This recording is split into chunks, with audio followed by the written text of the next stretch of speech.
تاریخ کا گمشدہ مجاہد سرتور فقیر، جس کے معنی ننگیسر ہے، پشتو میں ملا مستاں اور لیونہ فقیر کے نام سے بھی جانا جاتا ہے۔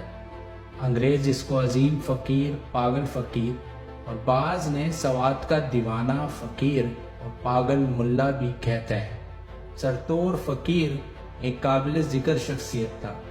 یہ وہ مجاہد تھا جس نے خیبر پختونخوا میں برطانوی سامراج اور اس کی سلطنت کے خلاف جدوجہد کی اور نمایاں کردار ادا کیا۔ سرتور فقیر کا اصل نام سید اللہ خان تھا، جو وادی بنیر کے گاؤں میں پیدا ہوا اور پشتونوں کے یوسفزئی قبیلے سے اس کا تعلق تھا۔ اپنی ابتدائی و مذہبی تعلیم و علوم کے لیے وہ افغانستان کے مشہور شہر مزار شریف میں 10 سال تدریس علم کے لیے مقیم رہا۔ اپنی تعلیم مکمل کرنے کے بعد سرتور فقیر 1895 میں بنیر آیا۔ یہ وہ وقت تھا جب برطانوی سامراج شمال مغربی سرحدی صوبے خیبر پختونخوا پر قابض تھا اور آبائی پشتونوں کی زمینوں کی تقسیم شروع کر رہا تھا، جس پر سرتور فقیر نے برطانوی تجاوزات کے خلاف جہاد کا علم بلند کیا۔ سرتور فقیر نے اپنے اس اعلان کے بعد وہاں کے علاقائی یوسفزئی مہمند، عثمان خیل بنیر وال اور سواتی قبائل کے تقریباً 12,000 سے زائد پشتونوں کو برطانوی سامراج کے ظلم و تجاوزات کے خلاف اکٹھا کر لیا، جس کے بعد مالاکنڈ اور دیر میں برطانوی چھاؤنیوں پر حملے شروع کر دیے۔ اس نے علی الاعلان کہا کہ ہم انگریزوں کو نہ صرف مالاکنڈ سے بلکہ پشاور سے بھی جلد بے دخل کر دیں گے۔ سرتور فقیر کے مذہبی نظریات کچھ الگ تھے۔ یہ پشتون مجاہد کہا کرتا تھا کہ اس کی اس جدوجہد میں اس کے ساتھ تمام فوت شدہ ولیوں کی غیبی و روحانی مدد شامل ہے، جو جلد ہی برطانوی بندوقوں اور رائفلوں کے منہ بند کر دے گی اور ان کے ایمونیشن پر پانی پھر جائے گا۔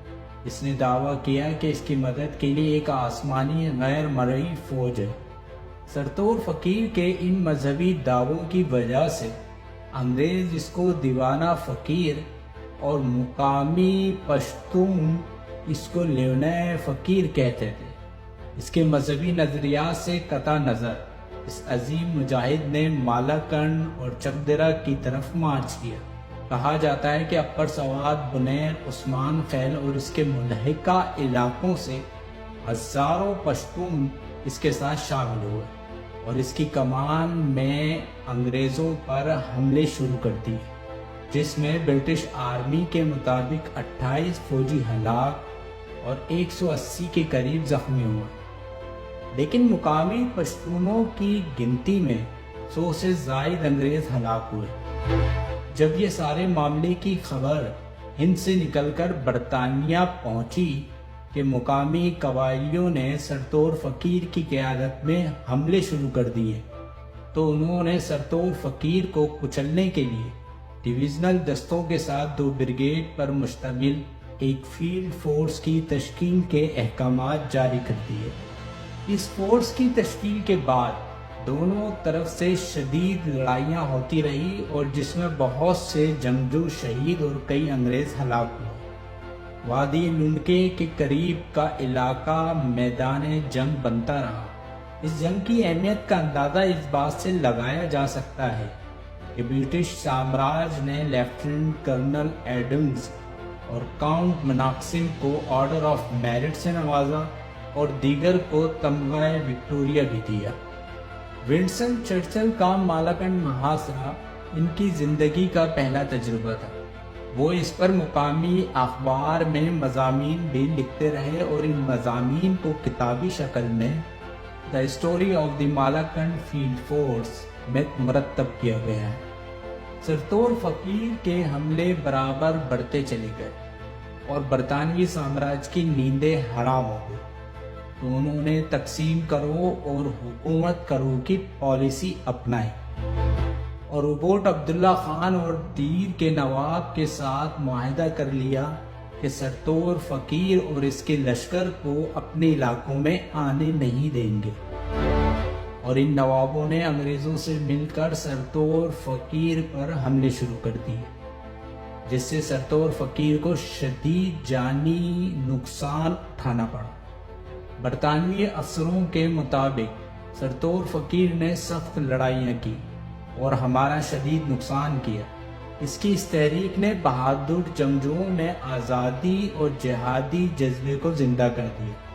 اس پشتون مجاہد کا بنیادی مقصد قبائلی برادریوں کی خود مختاری اور آزادی کا تحفظ تھا۔ انہوں نے اپنی زمینوں پر برطانوی سامراج کی تجاوزات پر شدید مخالفت کی اور قبائل کو برطانوی سامراج کے ظلم کے خلاف متحد کیا۔ سرتور فقیر قبائلیوں کے لیے امید کی ایک کرن تھا، جس نے انہیں برطانوی سامراج کے خلاف کھڑے ہونے کی ترغیب دی۔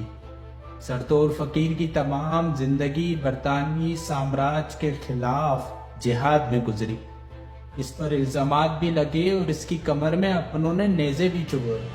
اپنوں کی بے وفائی نے اس کو نڈھال و لاچار و بے بس کر دیا۔ بڑھتی عمر کے اثرات، سازشوں اور دغا بازیوں نے اس کی اس تحریک کو کمزور کر دیا، جو بالآخر سرتور فقیر کی 1917 میں وفات کے بعد ٹوٹ گئی۔ یہ ویڈیو آپ کو کیسی لگی؟ لائک، شیئر اور کمنٹس کر دیجیے اور ہمارے چینل کو سبسکرائب کر دیجیے۔ اپنا خیال رکھیے گا۔ اللہ حافظ۔